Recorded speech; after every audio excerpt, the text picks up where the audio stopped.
பழைய paper, plastic, இரும்பு. பழைய பேப்பர், பிளாஸ்டிக், இரும்பு. பழைய பேப்பர், பிளாஸ்டிக், இரும்பு. சார், பழைய பேப்பர், பிளாஸ்டிக், இரும்பு. பழைய பேப்பர், பிளாஸ்டிக், இரும்பு.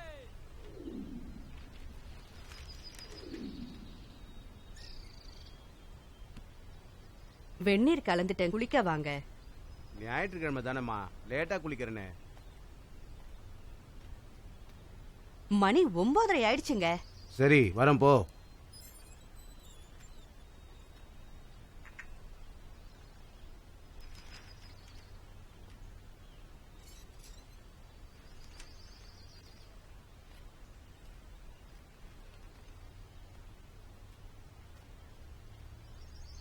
ஐயா வணக்கங்க ஐயா.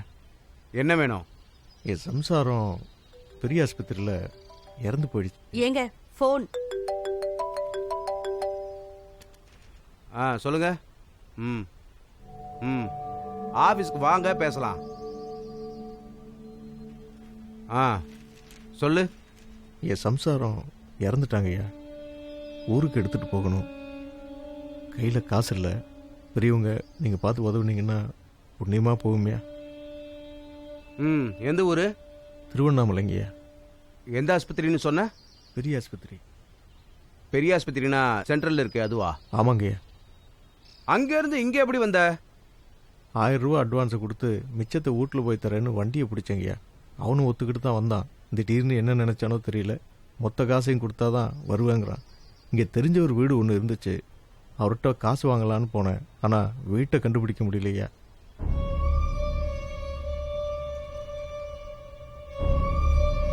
அவர் அட்ரஸ் என்ன சொல்லு. அட்ரஸ் இல்லைங்கய்யா, செல் நம்பர் தான் வச்சுருந்தேன். ஃபோன் தொலைஞ்சு போனதுனால அவர்கிட்ட பேச முடியல. ஏன்பா இவ்வளோ கஷ்டப்படுற?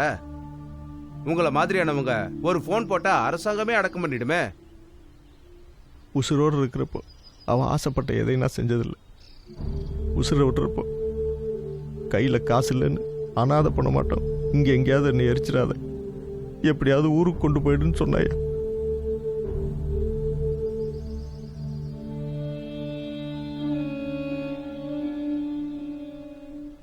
எனக்கு வேற வழி தெரியலையா.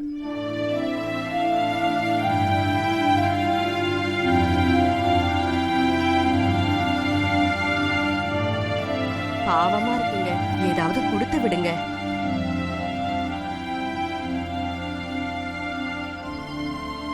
சரி, இப்போ வண்டிக்கு எவ்வளோ தரணும்? 5000 ரூபா பேசி 1000 ரூபா அட்வான்ஸ் கொடுத்துட்டேங்கய்யா.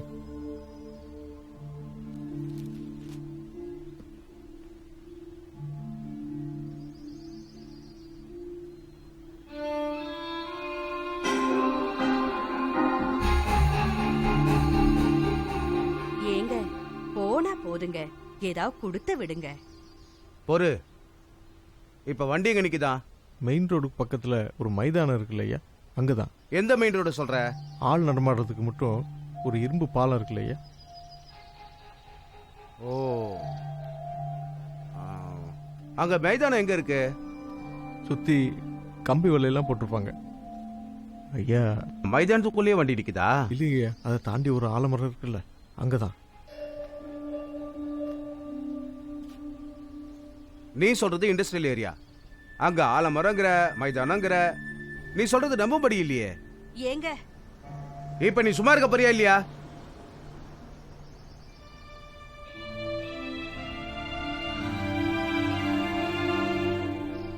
இன்னும் 1 மணி நேரத்துக்குள்ளே போகலைன்னா பணத்தை இறக்கி போட்டு போயிடுவாங்க. உங்களால் முடிஞ்சதை கொடுத்து உதவுனீங்கன்னா ரொம்ப புண்ணியமாக போகுங்கய்யா. நீ உண்மையை சொல்லு, தரேன்.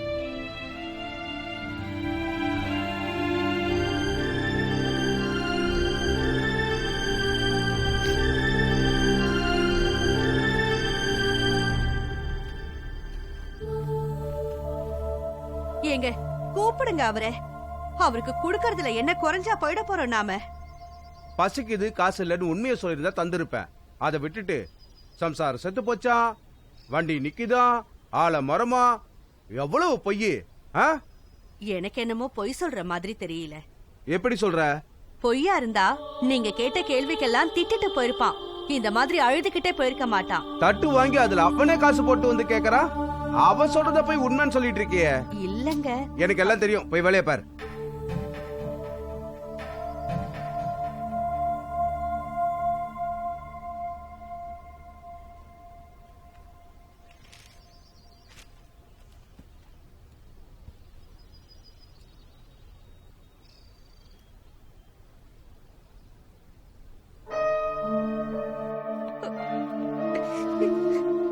இப்ப எதுக்கு அழுதுட்டு இருக்க? உன்னை தானே கேட்டுட்டு இருக்கேன். எதுக்கு அழுதுட்டு இருக்க? ஒண்ணும் இல்ல.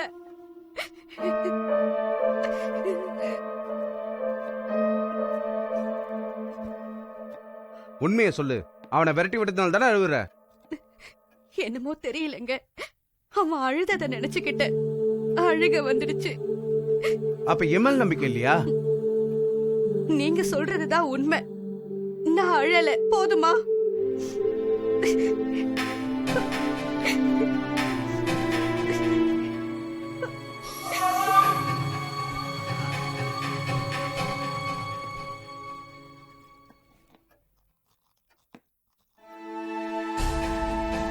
ஏங்க, எதுக்குங்க பிடிவாதம் பிடிக்கிறீங்க? போய் குளிச்சிட்டு வாங்க, சாப்பிடலாம்.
ஆமா மச்சான்.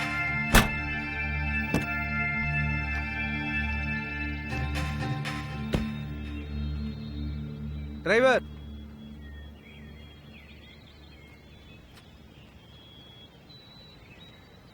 திருவண்ணாமலைக்கு பாடி எடுத்து போற வண்டி ஆமா தானே? சார், உங்களை தேடி தான் பணம் வாங்க வந்தாரு. இப்ப எங்க போயிட்டு வர? சார் பசிச்சது, போன ஆள் வரல, அதான் சாப்பிட்டு வரலான்னு போனேன் சார். சரி, வண்டிக்கு எவ்வளவு பேசிருக்காரு? 5000 ரூபா சார். 1000 ரூபா அட்வான்ஸ் கொடுத்துருக்காப்ல, இன்னும் 4000 ரூபா பாக்கி இருக்கு. உங்ககிட்ட பணம் கொடுத்தா அவர்கிட்ட சொல்லிடுவல, மறுபடியும் கேட்க மாட்டியா? என்ன சார் இப்படி கேக்குறீங்க?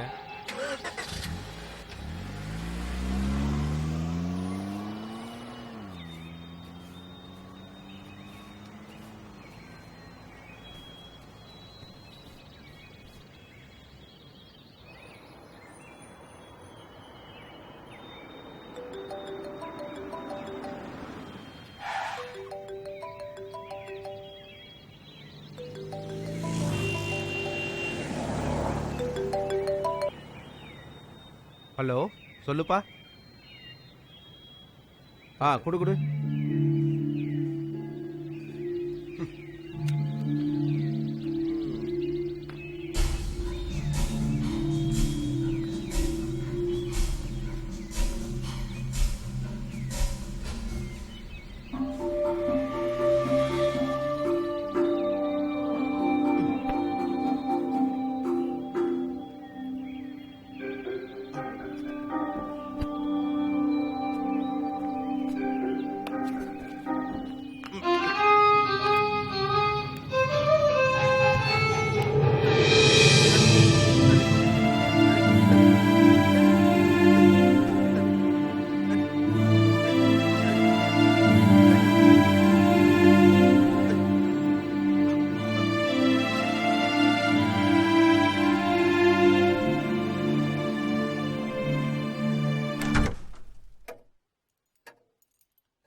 நான் தான் அப்பவே சொன்னேனேம்மா.